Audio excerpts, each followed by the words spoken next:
Halito, everybody, welcome back. This is CT over at the NYC Indian, and we're going to be talking about 90 Day Fiance the other way. This is going to be brought to you from an urban Native American perspective, a mixed perspective, and a secular perspective. So let's dive right on in, guys. So we start off the episode with Johan and Danielle. So she's back in the DR and in their new apartment, apparently, and she decides to have a spiritual lesson with Baba, her spiritual leader. So, um, well, but they were gonna have well, it's a lesson, but they're gonna do it online. So, as well as with her friend who, like, got her into that religion. So, it's the 2 people online and then Danielle and Johan. So, she gets Johan to participate, and he's being a good sport about it, and then Baba starts doing some hubba lubba lubba. I don't know what the fuck. Hubba lubba lubba lubba lubba. Oh my goodness. And you should have seen his face. Johan's face was like, "What? Like, are you serious right now?" I'm sorry, I couldn't. It was just hard to keep a straight face. Oh my god, I was like, "What the hell?" But anyway, that's just my own ignorance. I'm just laughing because it sounded funny though.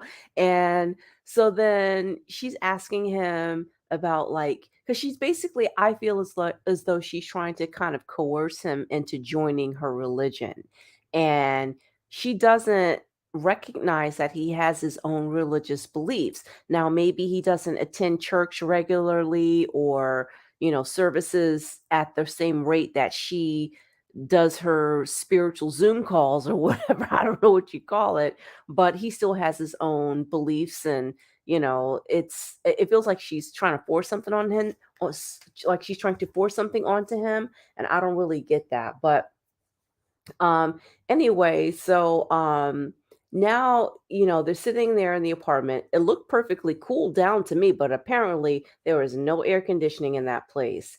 And she's asking him about the electricity. She assumed that while she was away, he took care of all of that stuff.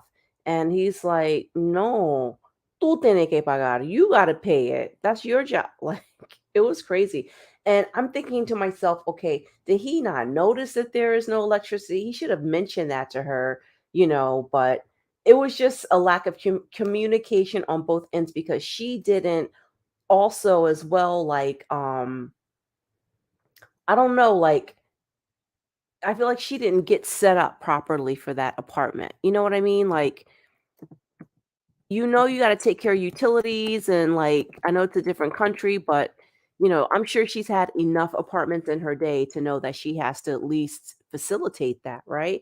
And he's just sitting over there like, "Hey, I'm just glad it's a nice place. I'm used to no electricity." So, it doesn't surprise me he didn't even think of it, but I don't know.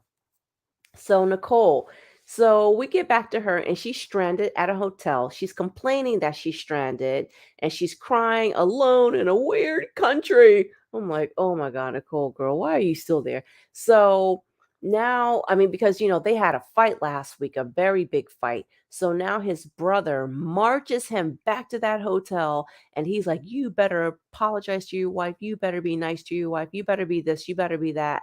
And, you can see definitely his brother has a very heavy influence on him. He listens to his brother, but the whole fight was about clothes and culture and stuff like that. And his brother thinks because he made it work with his wife that, they can do it too. So they continue to fight about the clothes, and she says she's going to go back. Now, meanwhile, the brother is over in the cut. He's over, like, so many feet over, and he is watching, bird's eye view, watching this interaction between his brother and his sister-in-law. But I have to say, I do appreciate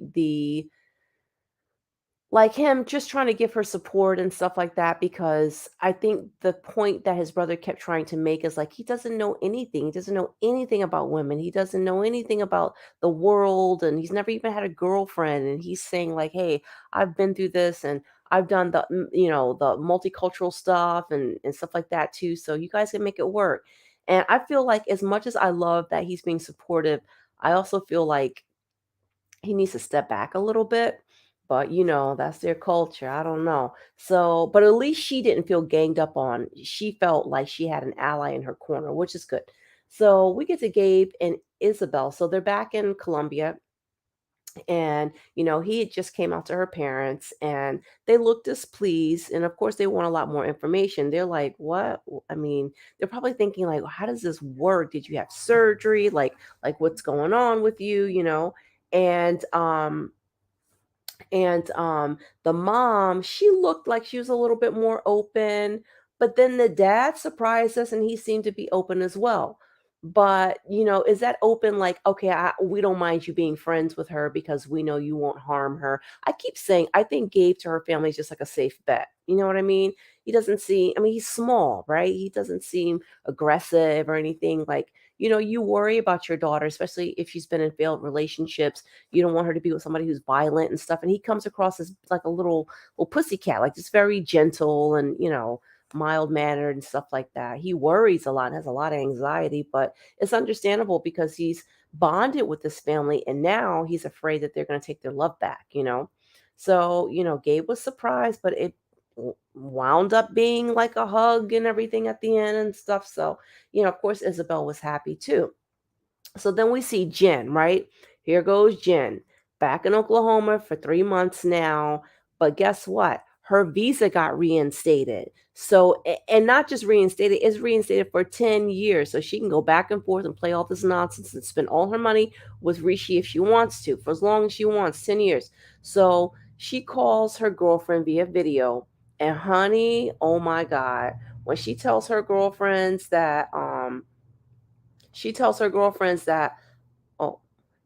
oh, you know what, guys? Hold on one second. Hold on.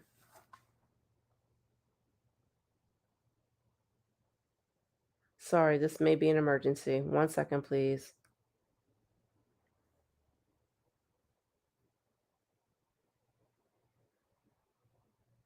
Okay, sorry, that wasn't an emergency. Anyway, so getting back to it. So yeah, so they are on a video call, right? And her friend, okay, she's on the phone with two of her friends, and one of her friends was the one that catfished Rishi. So all of a sudden, all right, the one who played the detective, she drops some tea, honey. She lets us know, okay, because she's telling her friends like what's going on with her visa, and she plans on going back, and they're just looking, staring vacantly into their cameras, right? Like, here we go with this woman.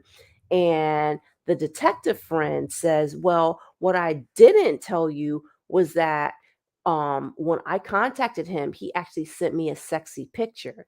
And when she showed us that picture, I was like, Jesus, Mary, and Joseph. I mean, leave a little for the imagination, Rishi. That was totally a like a it was a pick, if you know what kind of pick I'm talking about, but almost like one step away from that. And she's like, and not only did he send me that, he sent that to me before you left. So he was responding. She said that she lied and said that she was going to be pretending like she was going to meet up with him. She was coming in for vacation or whatever. But really all she was doing was just trying to catfish him. And honey, he took the bait, hook, line, and sinker. This was all before she went to India. So all that time she was in India waiting for him to tell his parents about the engagement, he was over here flirting with other women. Because the blonde, she said that she was going to actually meet up. She was on her way to India. She wanted to hang out, and he was like down with everything. So Reach got caught red-handed. So now we're back with Nicole and Mahmoud. So again, I'm looking at the ages here. Nicole, it says at the time of filming, Nicole was 38 and Mahmoud was 30. So they're ready to go, back to his place so she can get her things and go back to the airport. But then her brother intervenes once again and basically forces Mahmoud to apologize. And, she agrees to it for now. She's like, all right. He doesn't listen to me, but okay, this makes me feel better. So then we get to Chris and Jamie. And honey, it is the day of the wedding. Oh my God. And she's getting ready. Both of them are getting in hair and makeup. And then what's her name? Almost called her cringe. Oh God. Chris dons the only freaking mother. old, former mother, knee high, no, above the knee, faux Victorian, 1970s a la carte, you know. I, I mean, that dress, I was like, what in God's name? And we all know honey, I am one for a good, nice high neck. But that was something else. That was a very special dress. Now I understand it has sentimental value, but you know what? It was giving like 1960s, coming out of the love peace era, 19 whatever, like a butterick pattern. It was just, oh my God, I was just not into that outfit. But then we go back to gay, and I'm sorry, they exchanged their nuptials, and they're officially married now. And I don't know how that works in Colombia, if that's a legal marriage or if that was just, or even if it is a legal marriage, but what kind of marriage did they have? Was that legally binding, or was that just like, a ceremony? So, and then they had their loved ones on Skype, so people were Skyped in on video. So now we go back to Gabe. So now Gabe is starting to doubt Isabel's parents' acceptance because, he has a bad history and he's anxious because of their religious beliefs. Like, how can they go from being, like all saying stuff like, about this, that, and the other to we accept you. And, some people will say, oh, well, religious people aren't the same or whatever. But I understand his skepticism, but I just didn't get it like at that point. I would have been a little bit more skeptical, though I would not have shown it when he reached out and hugged and stuff like that. I would have been like, oh my God, you're hugging me? Oh, okay. I would have been like that, but not like, a day later or whatever, like, wait a minute, do they really mean it? Was that for real? Like, and she's like, yeah, that's the best that they could do at that moment. So you have to accept that. And yeah, I mean, but he's in his head and it's understandable. Um, so then, okay, so what happened after that? Okay, so then, oh, Rishi, that's right, Rishi. So Rishi is he's helping his friend with some choreography, and they're at her studio or something, and they're talking about marriage, and she just can't believe that he's gonna marry her because of the fact that he never told his parents. And that gave us a little bit of extra insight to, oh, okay, this is how it works in India. Like, okay, in the particular families or whatever, if you don't make that official announcement, then that's just not a sign of being serious. And, she's just doubting him the whole time. I mean, because she's just used to seeing him, turn up in the club and, just like always hanging around a bunch of women and stuff. Rishi thinks he is the finest thing out of, out of the motherland. Oh, good afternoon, Susan. I didn't even see you here in the chat. Good to see you. I didn't even know I could get chats here on StreamYard. I usually don't use StreamYard, but this is really good. This is great. Thank you for joining in. So now we got Nicole and Mahmoud. We're back with them. So they go outside with his brother. I'm sorry, they go out to like a little restaurant or something with his brother and or with Nicole's brother-in-law and her husband, of course, and his sister and her sister-in-law and their child. So, they're there basically trying to reassure her. And also, I think her brother probably set that up to like, you know what, you guys get out of the house. You always fight when you're in the house. Just get outside, be in a different environment. And his brother starts really talking about his time, what it was like living with his wife in China. And, and he also admits, or so okay. So he's talking about that, but then the wife, Fatima, that's her name. So Fatima like whispers over to Nicole, yeah, this hijab business, I don't like this either. I'm just doing it, but I don't like it. And I was like, oh my God, so why are you wearing that? But I guess her brother, or not her brother, but I guess her husband is worth it to her or something. I'm not sure, honey. I would not be covering out my hair for anybody. So then he starts talking about his life in China, and it sounds like he got a taste of freedom when he lived in China. That's what I'm getting the gist of. He knows what life is like, and he knows that his brother has nothing even close to that experience, talking about Mahmoud. So the older brother says, yeah, I even drank tequila. And then all of a sudden, oh my God, Mahmoud was so shocked. He just couldn't believe it. He's like, oh, this is so bad. Oh my God. Oh, I'm not. like he was so afraid, the older brother was so afraid that the mom would find out. And it's just like, it's just tequila. But so I mean, this is interesting because I thought Fatima, maybe they I don't know, like met online or something, and Fatima moved like straight over to Egypt with him. But no, he lived in China with her. So he knows what it's like to live in a non-religious society, especially China. Because China is not, I mean, they got laws again. It's like complete opposites. China versus, Egypt. I mean, China is a very, very secular nation. So yeah, it was interesting. But I mean, it's like, wow, he's really kind of lived a little bit. So, I mean, I was like questioning his sincerity towards Nicole initially. Like, is he just trying to like manipulate her into staying? But I really did get a feeling like he knows what it's like since he had a chance to experience what his wife's world was like before she eventually moved to Egypt. So it was an interesting scene. But his brother seems like he's really on his side. He wants the marriage to work, but I love all of his good intentions, but this marriage is not going to work. It's just not going to work.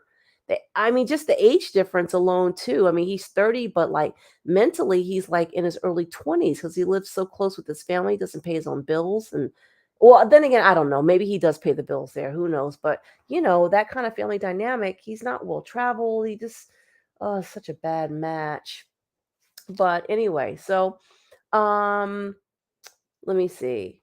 Oh, so I noticed one little thing in the I speak Spanish, you guys.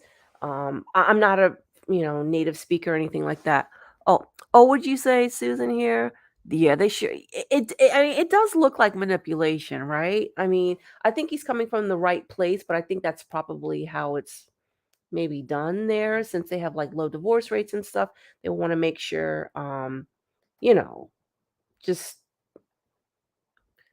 they just wanna make sure she's okay, I guess, whatever, I'm not sure. But anyway, what was I gonna say? So the last thing is for, about the transition. So for the transition, or sorry, for the translation, I noticed that when Gabe was, had announced to, Isabel's kids that he was gonna propose to her, the little boy said in Spanish, it said that, "I'm really" what how did he put it? He used the word, because he wanted some feedback, like, "How do you guys feel about me marrying your mom?" The little boy said, "I'm anxious about it," but the way it was translated, it said, "I'm excited about it." Those are 2 very different words, and that was not even with the translation app, okay? That was just TLC in their translation. But, the last thing I wanted to talk about was Danielle and or sorry, not the last thing, Danielle and Johan. So they celebrate their one-year anniversary, and she announces, her friends or her friend is coming. And guess what, honey? Her friend came here yesterday. And not only is he her friend, that's her ex. And I was like, what? Why do you need to see him so bad? And of course, Johan, he's like coming from a machismo culture. He's not used to that. He's not comfortable with it. And she's like, you're gonna have to get okay with it. She's just insisting. So I don't know. I don't know. Like, I'm not hanging out with my exes if I'm married. I'm just not. Now, my friends and I have had conversations about that, especially in the LGBTQI plus community. Sometimes there's a lot of overlap with dating, and sometimes people, oh, but you always run into your ex, so how can you not be friends with them anymore? But I'm just like, because it didn't work. And like, my business. So like, of course we're not gonna be hanging out. Like, that's just not my thing. And then when you're married, it's a whole nother situation anyway. So that's just my opinion on that. I don't know what you guys think. But anyway, please leave your comments below. Hopefully I'll be back on camera later on in the week. On Thursday, I'll see you for Married at First Sight. I'll see you on Saturday for Love After Lockup, and back on Monday again for Seeking Brother Husband and 90 Day Fiance. The other way, I hope you're doing well, staying safe, take care, and chipisalacho. Oh, and if you like the video, please give it a thumbs up, subscribe, share it with your friends, and all that good stuff. Thanks. Bye.